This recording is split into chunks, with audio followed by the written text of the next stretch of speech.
Hello everybody.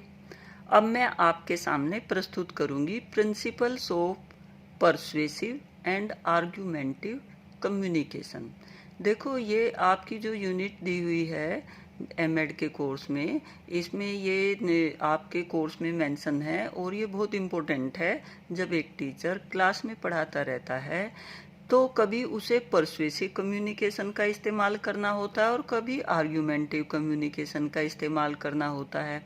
जो परsuasive communication होता है, यहाँ इसके संदर्भ में इससे मतलब क्या है ये समझना जरूरी होता है।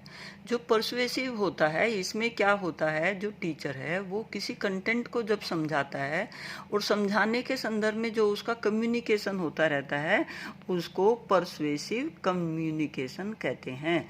और जो ये परsuasive कम्युनिकेशन होता है ये बेस्ड होता है किसके ऊपर? इमोशंस के ऊपर और फीलिंग के ऊपर। जब एक टीचर क्लास में पढ़ाए तो उसने बच्चों की फीलिंग को, बच्चों की इमोशंस को, बच्चों के लेवल को, बच्चों की एज को, इन सब को ध्यान में रख के तब क्या है अपने समझाने का जो क्राइटेरिया है वो निर्धारित करना चाहिए। तो इसके प्रिंसिपल्स जब आप लिखोगे तो प्रिंसिपल से यहाँ जो आपने बताना होगा ये बताना होगा कि जब आप परsuasive कम्युनिकेशन कर रहे हैं तो वो किन किन प्रिंसिपल्स पर आधारित होता है। वो बच्चों के लेवल पर आधारित होता है, बच्चों की इमोशंस पे आधारित होता है, बच्चों की फीलिंग पे आधारित होता है, कंटेंट के डिफ़िकल्टी लेवल पर आधारित होता है, और जो बात का दायरा है उस पर भी आधारित होता है, और जो बच्चों की एज है, बच्चों की एज में उनका जो डेवलपमेंट की स्टेज है उस पर भी डिपेंड करता है। तो जब हम बच्चों को कोई कंटेंट समझाएं तो हमें समझाने के दौरान इन सब बातों का ध्यान रखना चाहिए। जिन बातों का हमें ध्यान रखना चाहिए वो ही क्या है, परsuasive कम्युनिकेशन के प्रिंसिपल हो जाएंगे। आपने न्यूज़पेपर वगैरह देखे होंगे, न्यूज़पेपर में एक एडिटोरियल वाली जो है कॉलम आती है। जो एडिटोरियल वाली जो कॉलम होती है वो परsuasive कम्युनिकेशन का ही एक पार्ट है। और यहाँ जो ये कम्युनिकेशन की जो आपकी यूनिट चल रही है, इसमें कम्युनिकेशन सिर्फ क्या है, टीचर के क्लास से संबंधित ही नहीं है। यहाँ ओवरऑल जब हम घर में भी होते हैं तो अगर हमें किसी से कोई बात मनवानी होती है तो वहाँ हम परsuasive कम्युनिकेशन का सहारा लेते हैं, जिसमें क्या है, हम इमोशंस को, फीलिंग को ध्यान में रख के तब सामने वाले को कन्विंस करने की कोशिश करते हैं। तो वही क्या है, हमारा परsuasive कम्युनिकेशन होता है। जब हम छोटे बच्चों से कोई बात मनवानी हो, करवानी हो, उनको पढ़ने के लिए प्रोत्साहित करना हो, उनको कोई चीज़ खिलानी हो, तो तब हम उसके बेनिफिट, उनकी फीलिंग, सारी चीज़ें जो हैं उनको बताकर तब क्या है उनको परsuade करते हैं और उनको वो कार्य करवाने की कोशिश करते हैं कि जो माँ बाप चाहते हैं। जो एडिटोरियल वाला कॉलम होता है वो भी क्या है, परsuasive से ही रिलेटेड होता है, क्योंकि वो फीलिंग और इमोशंस को ध्यान में रख के वहाँ क्या है, एडिटोरियल वाली कॉलम में लोगों के विचार जो परफेक्ट होते हैं, जो एक मैक्सिमम सोसाइटी के द्वारा माने गए होते हैं, एक्सेप्टेबल होते हैं, तो एडिटोरियल कॉलम जो है उन चीज़ों को प्रस्तुत करता है। जो एडिटोरियल वाला कॉलम है वो परsuasive कम्युनिकेशन का एक पार्ट है।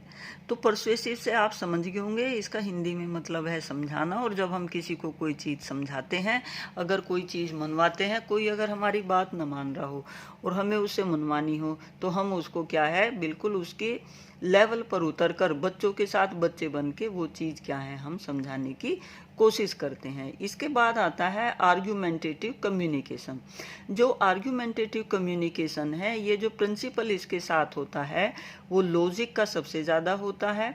लॉजिक पर ये आधारित होता है और ये कोज एंड इफेक्ट पर आधारित होता है, और ये क्या है, डायग्नोसिस और रिमेडियल पर आधारित होता है, और ये चेंज पर आधारित होता है, और सबसे ज़्यादा ये ओपिनियन पर और जो बिलीफ हैं उन पर आधारित होता है।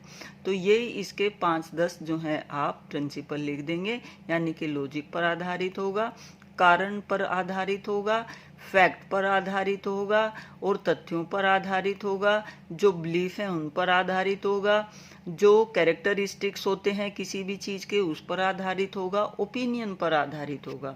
उसी को क्या है, परसुएसिव कम्युनिकेशन कहते हैं। जब कम्युनिकेशन क्या हो, लॉजिक पर आधारित हो और एक परिवर्तन को शो करे और क्या है, सामने वाले की जो बिलीफ है, ओपिनियन है, उन सब चीज़ों को जो है इम्पोर्टेंस दे, तब क्या है, आर्ग्यूमेंटेटिव कम्युनिकेशन होता है। और इसको हिंदी में बहस कहते हैं, यानी कि आर्ग्यूमेंट करना, बहस करना। तो बहस टीचर भी कर सकता है बच्चों के साथ और बच्चे भी क्या है, टीचर से करते हैं।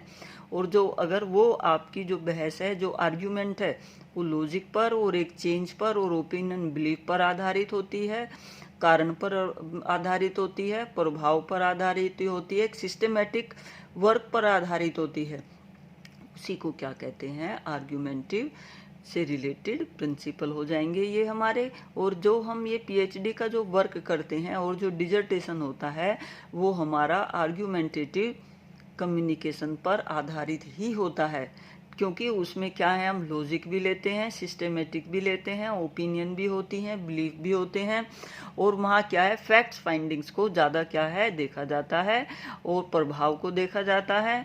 वो क्या है, हमारे जो पीएचडी और डिजर्टेशन वर्क हैं वो इन चीज़ों पर आधारित होते हैं।